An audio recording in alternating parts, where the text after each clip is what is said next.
Welcome, and today we have a bit of a special electric clock video, and that is because I'm going to take another look at some stuff we have seen previously in a video before. It might be worth checking out if you haven't already.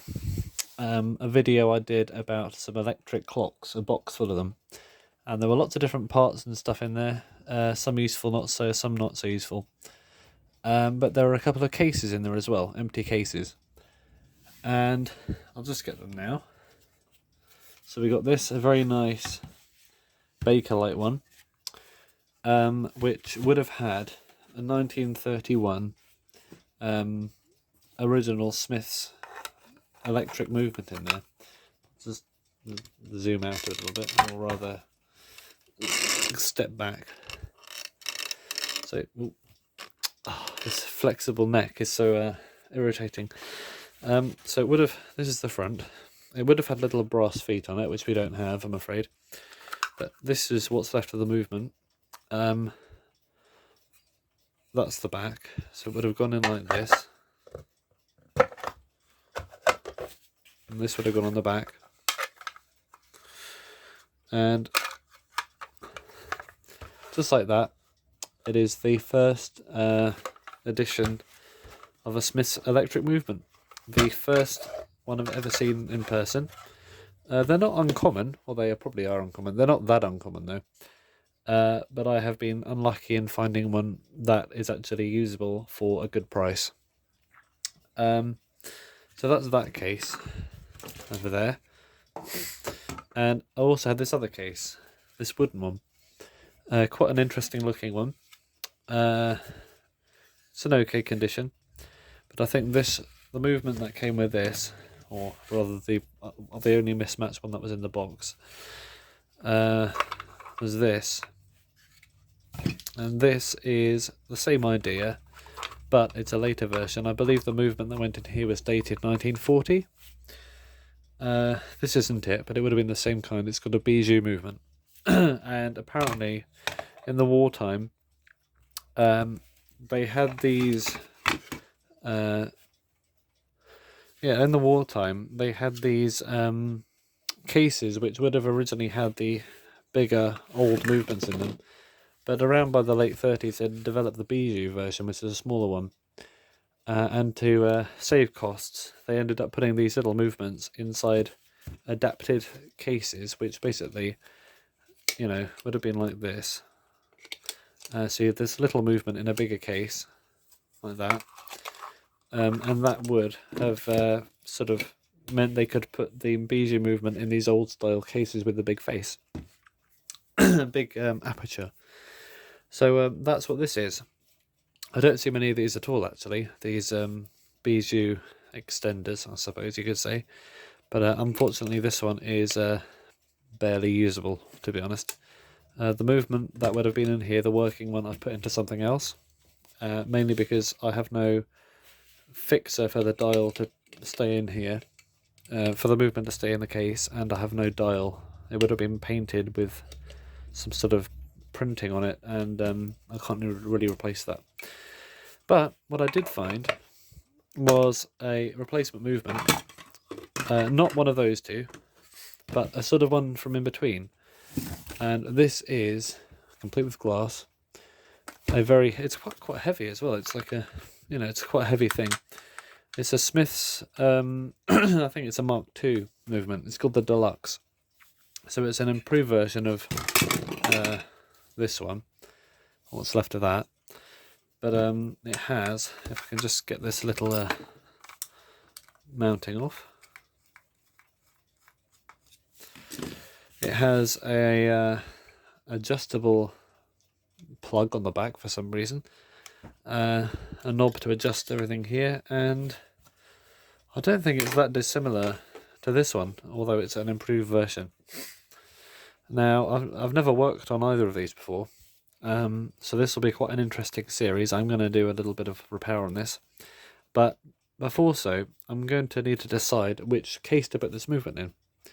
Now, I really like this Bakelite case.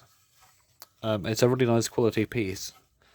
But this case here has been growing on me, and yeah, this although it's very nice, it's actually very common. You see a lot of these, and in trying to find a movement to put in here, I found more complete clocks with the movement than just the movements alone with this particular case design.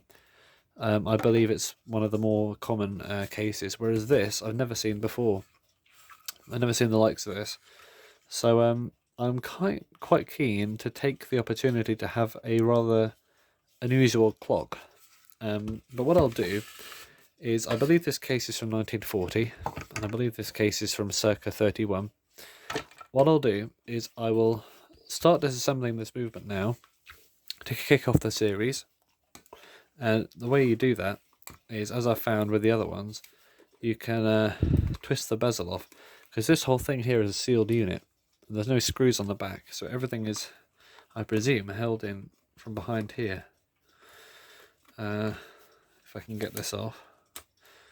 It's sort of, you see these little slots, they line up. And this bezel comes off. Also, this glass I'm going to be super careful with, because a lot of the movements I've found, the ones that are still probably too expensive to buy, the original ones, the glass was gone. And it's very unusual sized glass. And as you'll see in a second, it has to be the absolute perfect size. And I don't think I have any other clocks with glass just the same size as this. It has to fit just in that very small rim there. So yeah, it has to be a very exclusive piece of glass. So I'll keep that as safe as I can. Another thing to point out is this dial is paint on Bakelite, and it is extremely easy to chip and flake. And once it does that, I don't think there's any going back from that, to be honest. Not with my dexterity anyway. So what I'm going to do is be as careful as I can with the dial as well. I've got this protector, which wasn't ripped before. I don't know how it got ripped. But I'll just slide this under the hands. I want to be as careful as I can. I don't know what the best strategy here is. The old lever seems to be working well. It is coming off.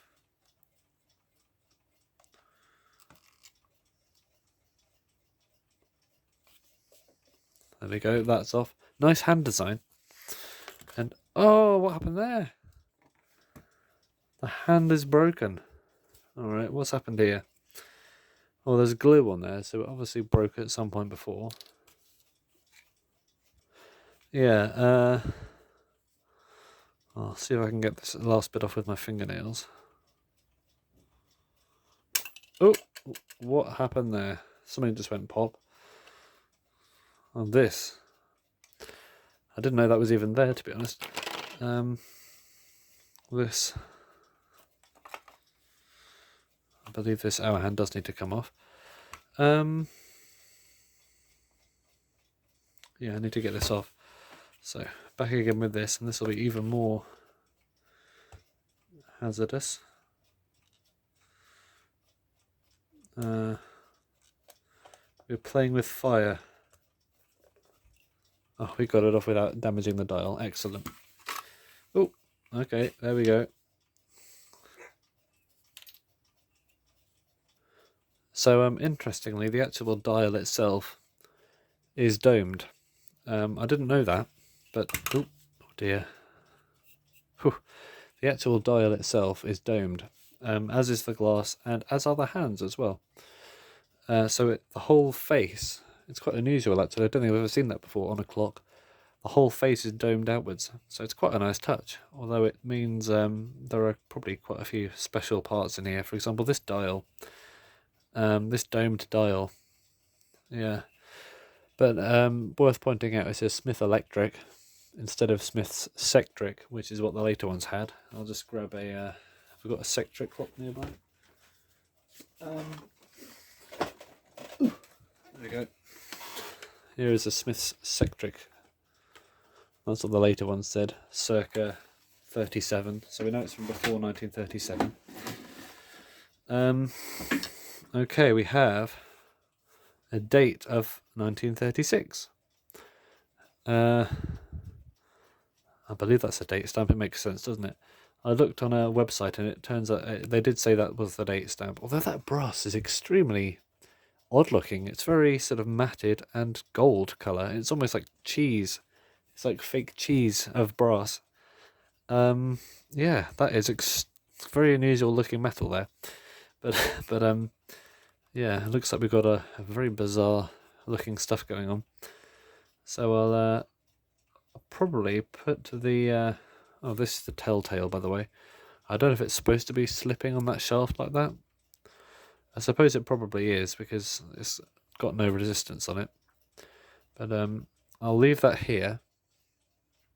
And because the date of 1936 is closer to 1940 than it is to 1931, I will probably put it in the wooden case anyway, and save the nice Bakelite case here for when I do eventually find an original 1931 movement to put in it.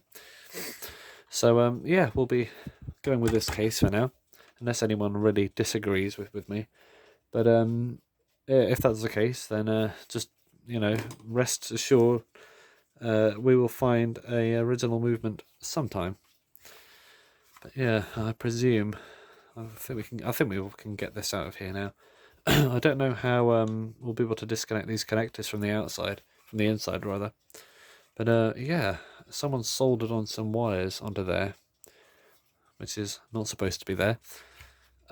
Originally there would be a plug. I do have a plug that would fit on there, and you can just plug it in like that. So let's oh, stiff. I have a better screwdriver somewhere, but I don't know where it is. Oh no, this one's fine. 1, 2, and 3. And this is a very, very new territory to me. I've never worked on one of these old Smith's movements before. This is called the Deluxe one. And I believe the main difference between the previous version to this one is that the original one actually used the Bakelite housing itself as a part of the mechanism. As you can see, there's all this stuff going on in there, and that is because I believe the actual housing, the rotor bearing was integral into that, much like a Metamech movement actually. If you want to see the inside of a Metamech movement, check out my channel.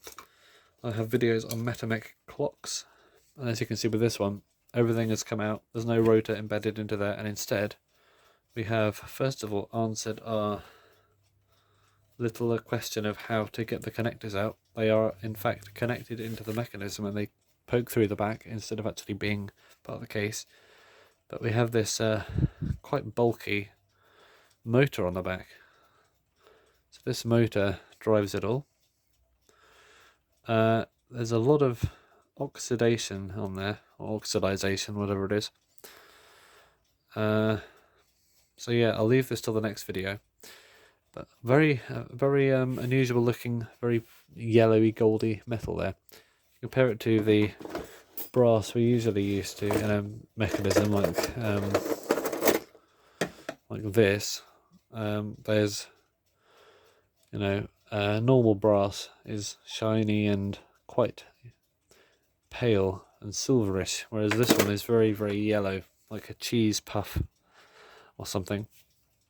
Anyway, that's enough of that for now, and I hope to bring another video soon, which is a beginning to the actual servicing of this movement, because it does need it desperately, and it'll be nice to get this working. Let's hope the coil's intact.